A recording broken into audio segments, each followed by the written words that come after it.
Assalamualaikum warahmatullahi wabarakatuh.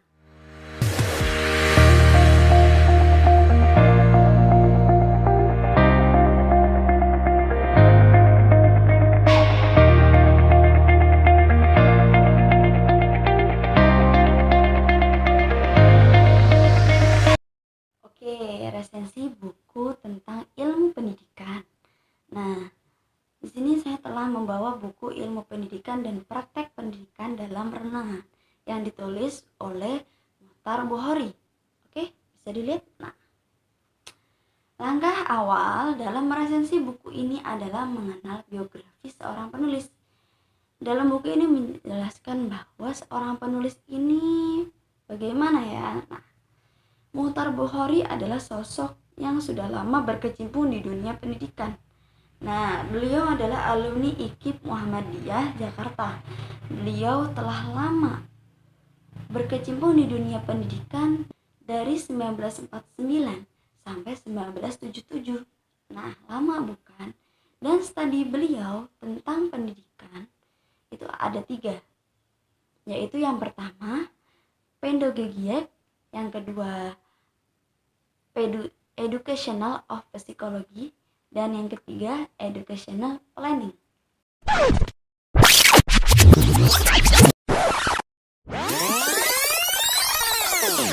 Selanjutnya kita akan membahas tentang materi apa saja yang ada di buku ini ya. Nah, buku ini menjelaskan tentang 10 bab, ada 10 bab. Nah, tapi saya akan menjelaskan sedikit paparan tentang buku ini.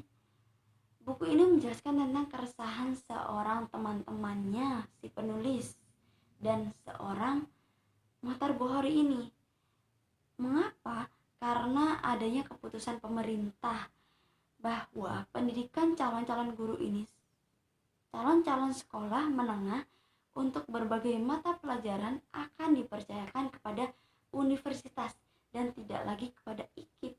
Nah, dan yang menyakitkan lagi, ada keterangan dari pemerintah bahwa minat menjadi guru sekolah menengah diharapkan bertambah besar di kalangan para lulusan SLTA.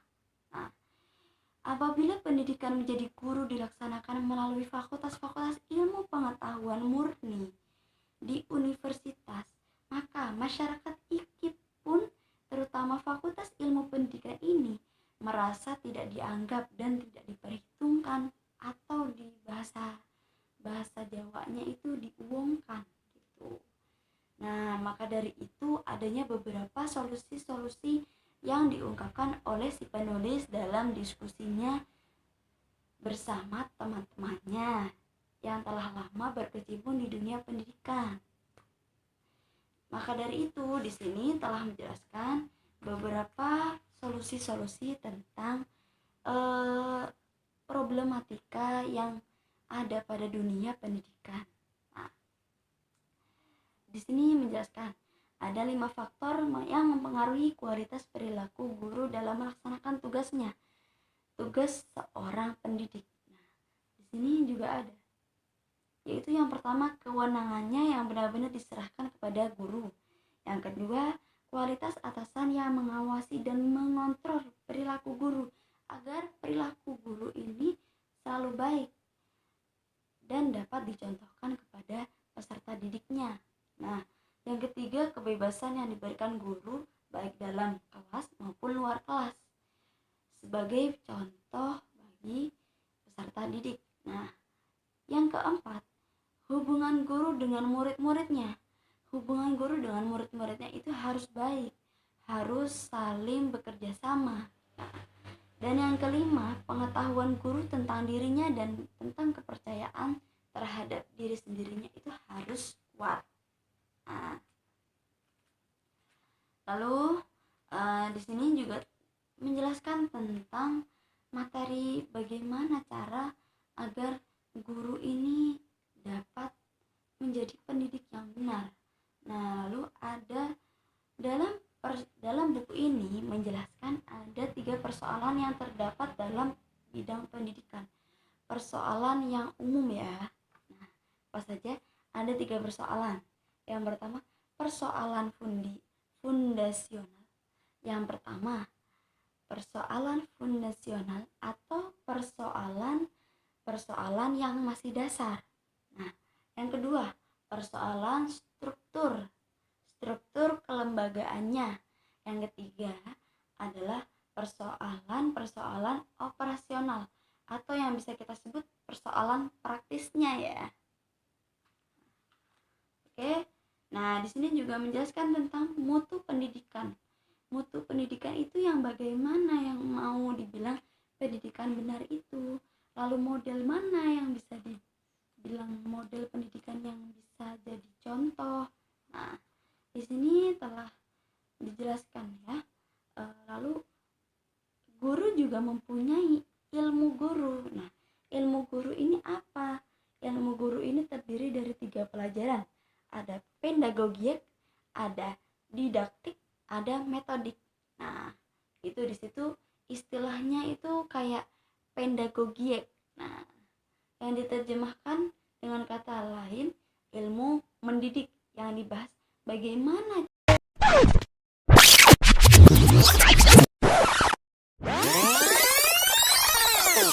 Selanjutnya kita akan membahas tentang latar belakang penulisan dan diterbitkannya buku ini ya.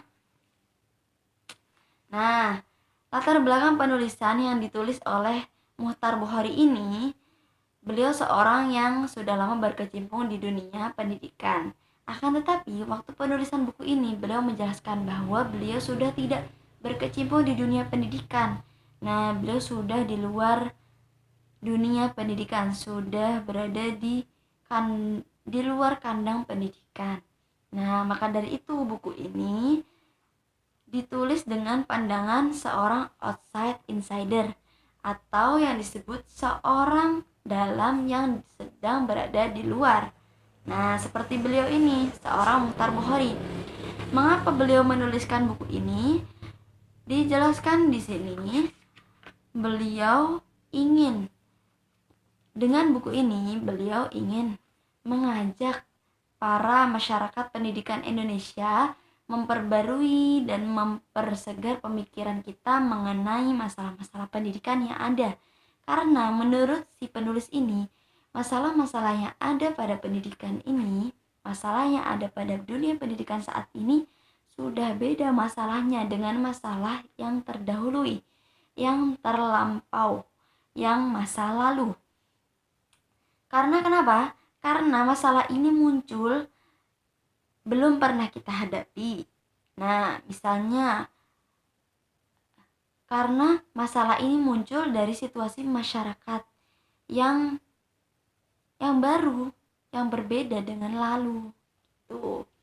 Nah, seperti apa? Seperti masalah keterlibatan personalia pendidikan dalam pemalsuan ijazah. Sudah banyak bukan yang memalsukan ijazah. Nah, lalu beberapa faktor masalah-masalah ini seperti adanya guru yang mengajar di berbagai mata kuliah atau kegiatan mengajar yang dilakukannya itu banyak, sehingga tidak terlalu fokus pada apa yang ia sampaikan pada peserta didiknya. Lalu selanjutnya, masalah-masalah ini sebetulnya ada pada kedudukan guru dan peserta didiknya, harus saling bekerja sama antar satu sama lain.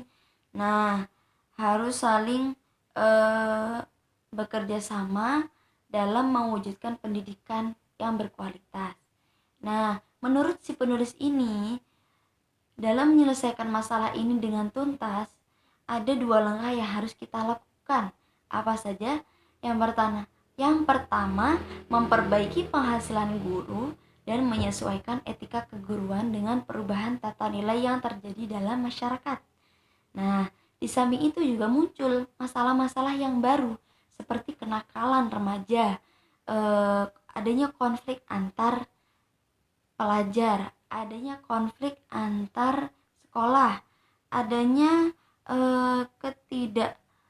ketidakpersamaan antar pelajar, dan kecemburuan sosial antar pelajar, baik dari segi ekonomi maupun dari segi latar belakang orang tua yang berpenghasilannya kurang.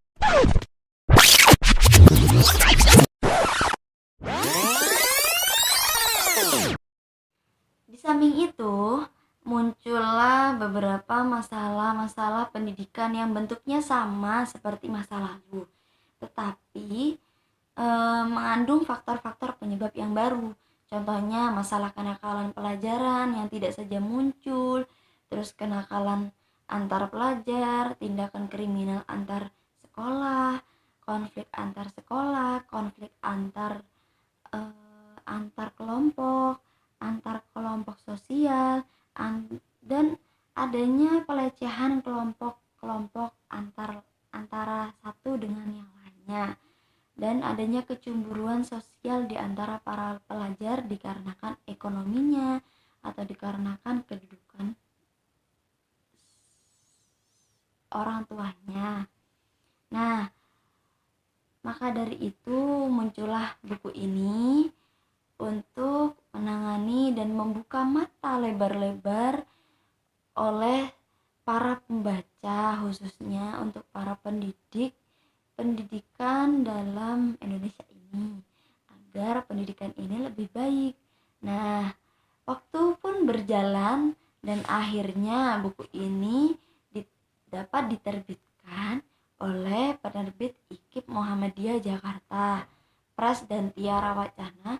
Atas penerbitan buku ini dan atas kesabarannya, penulis ini mengucapkan terima kasih. Nah, dari saya pribadi, saya Ayu Salwa Naziatun Najah, saya undur diri. Syukran. Wassalamualaikum warahmatullahi wabarakatuh.